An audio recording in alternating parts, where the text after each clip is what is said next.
Public service delivery at gram panchayat empowering rural community through the grassroots community. ଏଇଟା କ'ଣ ବୁଝୁଛନ୍ତି ଆପଣମାନେ? ସେ ଲେଖା ହେଲା କ'ଣ ପବ୍ଲିକ୍ ସର୍ଭିସ୍ ଡେଲିଭରି ବାଇ ଗ୍ରାମ ପଞ୍ଚାୟତ। ପବ୍ଲିକ୍ ସର୍ଭିସ୍ କହିଲେ ଆମେ କ'ଣ ବୁଝୁଛେ? ଲୋକମାନଙ୍କୁ ସବୁବେଳେ ସହାୟତା କରୁଛେ, ପବ୍ଲିକ୍ ମାନଙ୍କୁ କ'ଣ ସର୍ଭିସ୍ ଦେଉଛେ। ଆମେମାନେ ହେଉଛନ୍ତି କ'ଣ ଗୋଟେ ପବ୍ଲିକ୍ ବଡି, ହେଲା ଯେମିତି ସରକାରଙ୍କ ଆମେ ଗୋଟେ ପାର୍ଟ ହେଉଛି, ଅଙ୍ଗନବାଡ଼ି ଆଶା ଦିଦି ଆମେ ହେଉଛି ଗୋଟେ ପାର୍ଟ। ତ ଆମେ କ'ଣ କରୁଛେ ନା ପବ୍ଲିକ୍ ମାନଙ୍କୁ ସବୁବେଳେ ସର୍ଭିସ୍ ଦେଉଛେ ଯେକୌଣସି କ୍ଷେତ୍ରରେ। ତାଙ୍କ ପିଲାମାନଙ୍କୁ କ'ଣ ଏଜୁକେଟେଡ଼ କରିବା ପାଇଁ ଆମର ଅଙ୍ଗନବାଡ଼ି ଦିଦିମାନେ ତାଙ୍କୁ କ'ଣ ପାଠ ପଢ଼ାଉଛନ୍ତି, ଆଶା ଦିଦିମାନେ ହେଲ୍ଥ କ୍ଷେତ୍ରରେ ତାଙ୍କୁ ସହାୟତା କରୁଛନ୍ତି। ତାପରେ ଆଉ ଗୋଟେ ଭୂମିକା ତାଙ୍କ ସହିତ ରହୁଛି ଗୋଟେ କମ୍ୟୁନିଟି ବଡି ରହୁଛି, ହେଲା ବଡି ଜିନିଷ ହେଉଛି ଯେ ଆଶା ଦିଦି ଅଙ୍ଗନବାଡ଼ି ଆଉ ଏସ୍ଏଚ୍ଜି ମାନେ ବି ରହୁଛନ୍ତି। ସେଲ୍ଫ ଯେଉଁ ସର୍ଭିସ୍ ଆମର ଅଛନ୍ତି ଆଶା ଦିଦିମାନେ ବି ସରି ଏସ୍ଏଚ୍ଜି ମହିଳାମାନେ ବି ରହୁଛନ୍ତି, ସେମାନେ ଗୋଟେ କମିଟି କରନ୍ତି। ସେଇ କମିଟିର ମୁଖ୍ୟ ଲୋକ ହେଉଛନ୍ତି କିଏ? ଆମ ଲୋକାଲ୍ ରିପ୍ରେଜେଣ୍ଟେଟିଭ୍। ଲୋକାଲ୍ ରିପ୍ରେଜେଣ୍ଟେଟିଭ୍ ଜିନିଷ ହେଉଛି ଆମର ୱାର୍ଡ଼ ମେମ୍ବର ହୁଅନ୍ତୁ ବା ସରପଞ୍ଚ ହୁଅନ୍ତୁ, ସେ ଯେଉଁ ୱାର୍ଡ଼ରେ ଆମର କମିଟି ଗଠନ ହେଲା, ହେଲା ସେଇ ୱାର୍ଡ଼ର ରିପ୍ରେଜେଣ୍ଟେଟିଭ୍ ହେଉଛନ୍ତି ମୁଖ୍ୟ।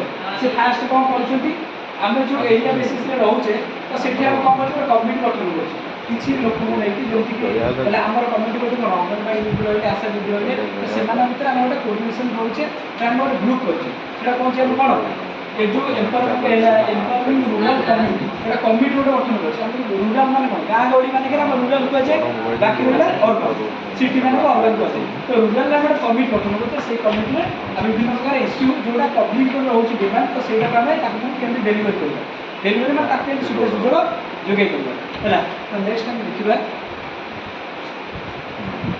ଦ constitution of India provides for the establishment of panchayat as a local self government bodies। कहते हैं हम गोटे कमिटी गठन करछे, हम भी लोकल कमिटी और गवर्नमेंट रो बॉडी होछे। It defines the power function and the responsibility of panchayat and the rules of the elected representative and official. हम समस्त एक ऑफिशियल अछि, बुझिला तो हम जिते सब अच्छा अपन माने सब ऑफिशियल, बाकी अलग लोक रहले इलेक्टेड रिप्रेजेंटेटिव। रिप्रेजेंटेटिव जिन होछि ward member with sarpanch ji रहा सी होती तुम सहित मर्ज होकर रही है, गवर्नमेंट नियम रूल अच्छे है।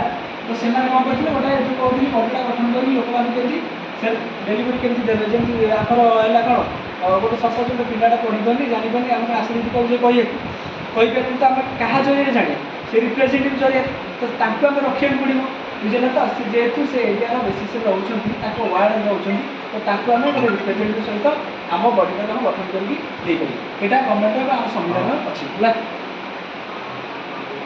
The panchayat Raj outline of the power function and responsibility panchayat as well as the rules of elected representative official। आम सब पंचायत राज व्यवस्था भितर आम इलेक्टेड मेम्बर होती मुख्य। राइट ऑफ इनफॉरमेशन एक्ट तो जरिए आम जो आईन धारा गुड़िक अच्छी, तो इनफॉरमेशन आम कौन कौन दूसरी कौन कौन प्रोवाइड कर तो सीटा आप जानी थे। Prevention of correction act, correction कौन मनकर करेक्शन आम जानते समस्त पाखे करेक्शन अच्छी बिना करेक्शन कहीं चलना, तो करेक्शन आम करें रहा। तो code of conduct, code of conduct आम बेसिकली लगे इलेक्शन समय यहाँ तो समझ जानते।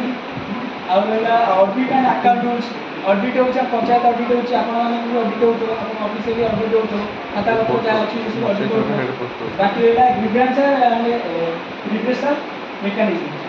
ग्रीवेंस मैंने आम जमी ऑफिशियली ग्रीवेंस कहूँ कलेक्टर ग्रीवेंस अच्छी आपण मैंने ग्रीवेंस थी, तो सेमती किटा रूल अच्छे प्रागुल पढ़े। Book circle 47 Odisha civil service, Odisha group A B, Odisha government servant conduct rule ये जिन किसी दरकार book circle 47 Odisha civil service conduct rule 1961 law and order conduct rules government servant employ Odisha civil service को cover issue legal framework control legal मैंने आईनगत व्यवस्था book circle 47 Odisha civil service अच्छी। तो रूल्स 1961 से गठन कर it laws to govern the conduct rules for government servant employee the Odisha civil service rule cover issues such as the important of political, brutal and complementary and physical action। तापर आसिला Odisha group ए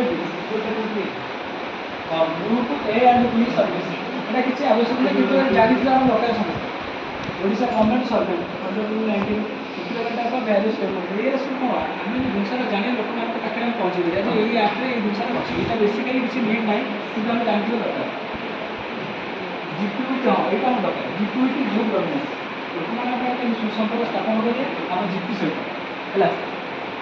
vision first ହେଉଛି vision. Vision meaning ଆମେ କ'ଣ ଜାଣିଛୁ, ଗୋଟେ ଜିନିଷ ଆମେ ଦେଖିଲା ପରେ ଗୋଟେ ଛବିଟା ପାଖରେ ଆସିବ, ସେଇଟାକୁ ଆମେ ଭଲସେ ମନେ ରଖିପାରିବା ଦେଖିପାରିବା। ଆମେ ଗୋଟେ ସିରିଏଲ୍ ଦେଖୁଛେ, ସେ ସିରିଏଲ୍ର ହିରୋଇନ୍ କିଏ ଆଉ ଇଏ କିଏ ଆମେ କ'ଣ ତା ପରଦିନକୁ କହିବା, ତା ମାଇଣ୍ଡରେ ଆମର ଥିବ ସେ ଏଇ ହିରୋଇନ୍ ଏଇ କଲର୍ ଡ୍ରେସ୍ ପିନ୍ଧିଥିଲା, ତା ଭିଜନ ଆମ ମାଇଣ୍ଡରେ ରହୁଛି। ଗୋଟେ ଜିନିଷ ଦେଖିଲେ ପର୍ଟିକୁଲାର ଆମେ ଜାଣିପାରୁଛେ ହେଲା।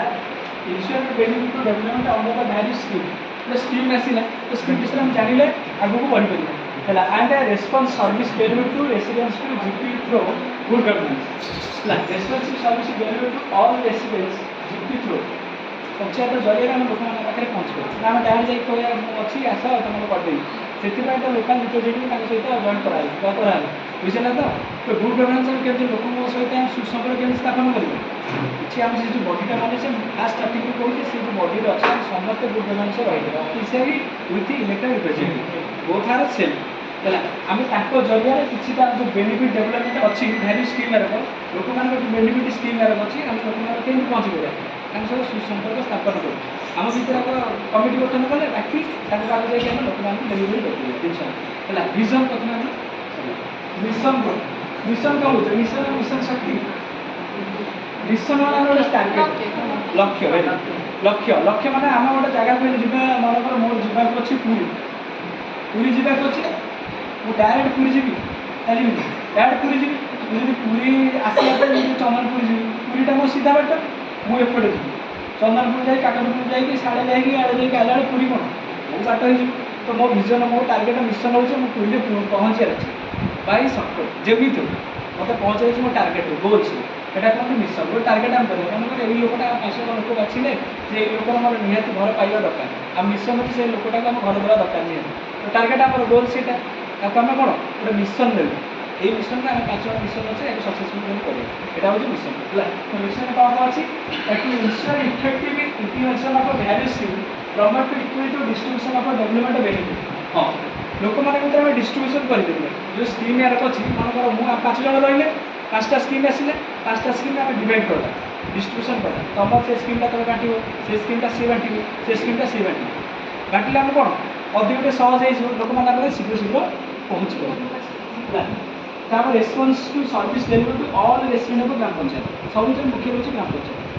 ଗ୍ରାମ ପଞ୍ଚାୟତ ଜରିଆରେ ବା ଜିପି ଜରିଆରେ ଆମେ ଲୋକମାନଙ୍କ ପାଖରେ ପହଞ୍ଚି ପାରିବା ୱିଥ୍ ତା ସହିତ ଲୋକାଲ୍ ରିପ୍ରେଜେଣ୍ଟେଟିଭ୍ ସହିତ ସେ ୱାର୍ଡ଼ ମେମ୍ବର ହୁଅନ୍ତୁ ବା ବାକି ଆମର କ'ଣ ସରପଞ୍ଚ ହୁଅନ୍ତୁ ତାଙ୍କ ମାଧ୍ୟମରେ ଲୋକଙ୍କ ସହିତ ଆମେ ସୁସମ୍ପର୍କ ସ୍ଥାପନ କରିପାରିବା। ମିଶନ କ୍ଲିୟର ହେଇଯିବ। ତାର ଗୋଲ୍ସ ମୁଁ କହୁଥିଲି ଗୋଲ୍ସ ଆମ ଲକ୍ଷ୍ୟ ସ୍ଥିର ହେବା ଦରକାର। ଲକ୍ଷ୍ୟ ସ୍ଥିର ହେଲେ ଆମେ ଯାଇକି ଆମର ସକ୍ସେସଫୁଲ୍ ହେଇପାରିବା ବା ଗୋଟେ ଜିନିଷକୁ ଆମେ ଆଚିଭ୍ କରିପାରିବା ଖୁବ୍ ଶୀଘ୍ର। ହଁ ଗୋଲ୍ସ କ'ଣ କୋରିଲେସନ୍ ଅଫ୍ କଭରେଜ୍ ଆମ values set holder of preparation of GPDP. GPDP ସମସ୍ତେ ଜାଣିଛନ୍ତି ନା ଜାଣିନାହାନ୍ତି? ଜିପିଡିପି କ'ଣ ବୁଝୁଛନ୍ତି? ଡେଭଲପମେଣ୍ଟ ସେମିତି ଆଉ ଗୋଟେ ଆମ ବ୍ଲକରେ ଅଛି ୟୁପିଡିପି ହେଲା। ଜିପିଡିପି ଗଠନ ପରେ ସମସ୍ତେ ଗ୍ରାମସଭା ପ୍ରଥମେ ହୁଏ। ଗ୍ରାମସଭା ଜାଣିଛନ୍ତି ନା ଜାଣିନାହାନ୍ତି? ଗ୍ରାମସଭା ସମସ୍ତେ ଯାଉଛନ୍ତି ତ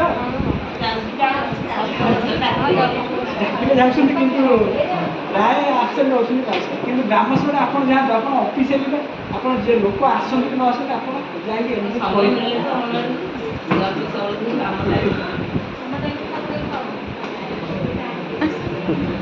ଆଉ ଗୋଟେ ରହିଲା ଏଷ୍ଟେବ୍ଲିଶମେଣ୍ଟ ପାର୍ଟନରସିପ୍ ବୁଝିଗଲେ ତ। ଜିପିଡିପି ପ୍ରିପାରେସନ୍ କରି ଆପଣଙ୍କର ଆପଣଙ୍କର ବି କିଛିଟା ରୁଲ୍ସ ତା ଦେହରେ ଅଛି ଜିପିଡିପି ହେଲା। ଆମର ଗୋଟେ ଆପଣଙ୍କର କିଛିଟା ରୁଲ୍ସ ଅଛି, କ'ଣ ରୁଲ୍ସ ଅଛି କାହିଁ ରୁଲ୍ସ ନାହିଁ ସମସ୍ତଙ୍କ ରୁଲ୍ସ ଅଛି ଅଧିକାର ଅଛି। Establishing a partnership and a collaboration. Involve the youth, children, SHG, village community, local authority, promotion of cultural ଯଦି ଆପଣ କ'ଣ କହିଲେ ହଁ କାହାକୁ ଆମେ ଏନରୋଲମେଣ୍ଟ କରିବା ତା ଦେହରେ ୟୁଥ୍ ପିଲାଙ୍କୁ ଚିଲଡ୍ରେନ୍ ପିଲାଙ୍କୁ ସମସ୍ତଙ୍କୁ ମହଜ କରିକି ଆମେ ଗୋଟେ ରେଜିଷ୍ଟ୍ରେସନ୍ ବନେଇପାରିବା। ତାଙ୍କର ବି କିଛି ମତ ନେଇପାରିବା ଏଇଠି କେବଳ ଆଉ ହେଲା। ତାକୁ ୱିଥ୍ ଏସ୍ଏଚ୍ଜି ମାନେ ଅସ୍ୱୟଂସହାୟକ ଗୋଷ୍ଠୀ ତାଙ୍କୁ ନେଇପାରିବା। ବାକି ହେଲା ଭିଲେଜ୍ କମିଟିର ମେମ୍ବର ଅଛନ୍ତି ସଦସ୍ୟ ଦିଅନ୍ତି ତାକୁ ନେଇକି ଆମେ ଗୋଟେ ଡିଷ୍ଟ୍ରିକ୍ଟ ସ୍ପେଶାଲ ବନେଇପାରିବା। ଆଉ ରହିଲା promoting better professional development use of technology. ଯଦି ଏଇ ଜିନିଷଟା ବ୍ୟବହାର କରିବା ଆମେ ଲୋକଙ୍କ ପାଖରେ ଆରାମସେ ପହଞ୍ଚେଇ ପାରିବା ଏଇସବୁ ବାର୍ତ୍ତା ହେଲା। ଧନ୍ୟବାଦ, ଜୟ ଜଗନ୍ନାଥ। ଆଉ କିଛି